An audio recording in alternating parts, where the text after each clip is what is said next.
I find the conversation online about what it means to be a provider quite fascinating because people leave out the nuance and the context clues on that is going to be heavily influenced on your personal narrative and how you were raised.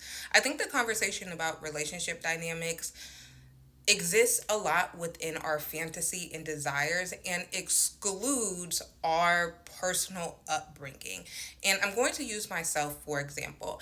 I find it very challenging to understand this concept of provider in the sense of heteronormative relationship dynamics of like a man is a provider and X, Y, and Z because I was raised on military bases my entire life, right? And I want to put a pin in this conversation. I had no influence or impact on the life that I was born into.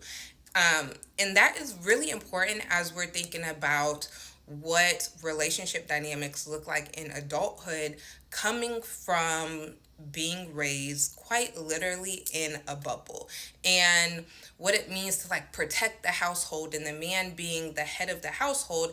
I really at first found myself, and I guess I still do if I'm speaking transparently, really hard to digest that because my frame of reference was growing up with generals and colonels and like safety and providing as it relates to safety is completely different in that world compared to the civilian world.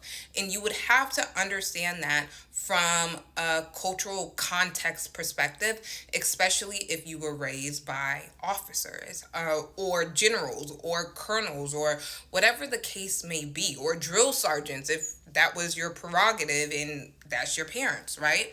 And so being able, one, it is my responsibility to translate my personal narratives to those that I am in community with.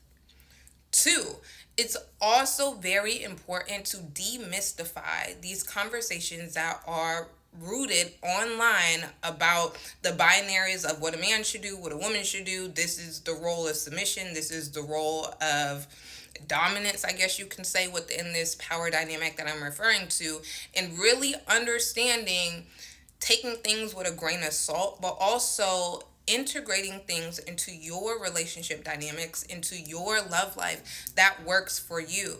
Because you have to understand the role that your childhood plays in the influence of how you navigate relationship dynamics, specifically romantic relationship dynamics.